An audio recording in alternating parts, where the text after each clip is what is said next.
Hi friends, നമുക്കിത് വായിച്ചു നോക്കിയാലോ. ദാനമായി ലഭിച്ചതല്ലാതെ നമുക്കെന്തുണ്ട്? ഈ ജീവിതത്തിന് എന്തെങ്കിലും അർത്ഥമുണ്ടാകണമെങ്കിൽ നാം കൃപയ്ക്ക് കീഴിലേക്ക് കടന്നു വരണം. നോക്കിയാലോ, കൃപയുടെ ജീവിതത്തിന് മറ്റൊരു പ്രത്യേകത കൂടിയുണ്ട്. നേടിയതെല്ലാം ദൈവത്തിൻ്റെ കൃപയാണെന്ന് കൃപയുള്ള വ്യക്തിക്ക് മനസ്സിലാകും. ദൈവമാണ് സർവസ്വവും.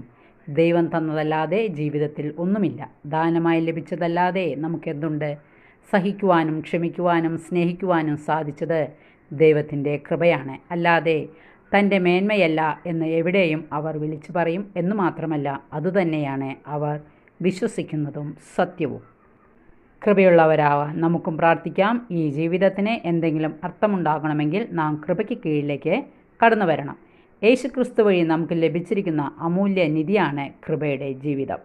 ഓ നല്ല ദൈവമേ, ഞങ്ങളുടെ ജീവിതങ്ങളെ ഞങ്ങൾ സമർപ്പിക്കുന്നു. ഞങ്ങളെ സഹായിക്കണമേ. താങ്ക്